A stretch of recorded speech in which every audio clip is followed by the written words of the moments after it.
Hi every one, welcome to good reviews channel.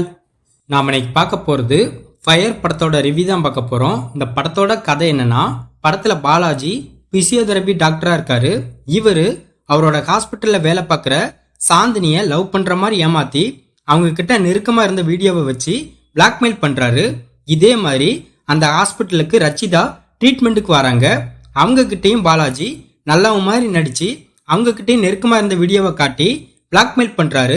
இப்படி அவரு ஹாஸ்பிட்டலுக்கு வர நிறைய பொண்ணுங்களை ஏமாத்தி அவங்க கூட ஒன்னா இருந்த வீடியோவை வச்சு மிரட்டி பணம் பறிக்கிறாரு. அது மட்டும் இல்லாம அவங்கள சில எம்எல்ஏக்களுக்கு இரையாக்குறாரு.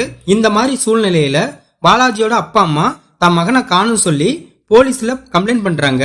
இதுக்கப்புறம் இந்த கேஸ போலீஸ் விசாரணை பண்ண ஆரம்பிக்கிறாங்க. போலீஸ் விசாரணையில நிறைய பேர் மேல சந்தேகம் வருது. கடைசியா பாலாஜிக்கு என்ன நடந்துச்சு, உயிரோட கிடைச்சாரா இல்லையா, அவர் காணாம போக என்ன காரணம், அவரை கடத்தி கொண்டு போன நபர் அவரை என்ன பண்ணாரு, இதுதான் இந்த படத்தோட கதை. இந்த படத்தோட பிளஸ், படத்துல பாலாஜியை யாரு கடத்தி கொண்டு போனாங்க அப்படிங்கிற மிஸ்ட்ரிய கடைசி வரை படத்துல கொண்டு போயிருக்காங்க. அது மட்டும் இல்லாம கிளைமேக்ஸ்ல அந்த நபரோட ஃபேஸ் ரிவீல் ஆகும். அதெல்லாம் படத்துல சூப்பரா இருந்துச்சு. படத்துல நமக்கு நிறைய பேர் மேல சந்தேகம் வர மாதிரி சில சீனை கிரியேட் பண்ணிருக்காங்க. அதெல்லாம் படத்துல ஓரளவு ஒர்க் இருக்கு.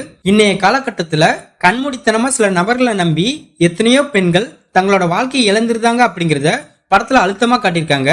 பாலாஜி வில்லன் கேரக்டர்ல ஓகேவா நடிச்சிருக்காரு. இதை தவிர படத்துல நடிச்ச எல்லாருமே தங்களோட கதாபாத்திரத்தை நீட்டா பண்ணிருக்காங்க. படத்தோட பிஜிஎம் படத்துக்கு ஏத்தமா இருக்கு. இந்த படத்தோட மைனஸ், படத்தோட செகண்ட் ஹாஃப் தான் மிகப்பெரிய மைனஸே. படத்தோட செகண்ட் ஹாஃப் ஃபுல்லா அடல்ட் சீனையும் ரொமான்டிக் பார்ட்டியும் நிறைச்சி வச்சிருக்காங்க. அளவுக்கு மீறினா அமுதமும் நஞ்சுன்னு சொல்லுவாங்க. அந்த விதத்துல பார்க்கும்போது இந்த படத்துல உள்ள நெருக்கமான நிறைய காட்சிகள் முகசுளிக்க வைக்குது. ஃபேமிலி ஆடியன்ஸ்க்கு இந்த படம் பிடிக்கிறதுக்கு ரொம்ப கஷ்டம். படத்துல உள்ள ஒரு பாட்டு கூட உருப்படி இல்ல. படத்துல பாலாஜியோட கேரக்டரை ஒரு பிளே பாய் மாதிரி கிரியேட் பண்ணிருக்காங்க. அவர் நல்லவன் மாதிரி நடிச்சு பொண்ணுங்களை ஏமாத்துற சில சீன் நாடகத்தின்மையா இருக்கு. படத்துல உள்ள இன்வெஸ்டிகேஷன் பர்சனை இன்னும் ப்ராப்பரா டிசைன் பண்ணிருக்கலாம். பொண்ணுங்களை இந்த அளவுக்கு ஏமாத்தின பாலாஜிக்கு அவனோட கடைசி நாட்களை அணு அணுவா சித்திரவதை பண்ணி அவனுக்கு நிறைய வழிகளை கொடுத்து கொண்டு இருக்கணும். பட் படத்துல சடனா ஒரு சம்பவம் மாதிரி தான் இருக்கு. அதுவும் படத்துல சரியில்லை. இந்த படத்தை சதீஷ்குமார் டைரக்ட் பண்ணிருக்காரு. இந்த படத்துல பாலாஜி, ரச்சிதா, சாக்ஷி அகர்வால், சாந்தினி, சிங்கம்புலி இன்னும் பலர் இந்த படத்துல நடிச்சிருக்காங்க. மொத்தத்துல இந்த படத்தை பார்க்கலாமான்னு கேட்டா ஒரு ஆவரேஜான கிரைம் த்ரில்லர் மூவி பார்க்க நினைக்கிறவங்க இந்த படத்தை பார்க்கலாம். இந்த வீடியோ பிடிச்சிருந்தா லைக் பண்ணுங்க, ஷேர் பண்ணுங்க, சப்ஸ்கிரைப் பண்ணி சப்போர்ட் பண்ணுங்க.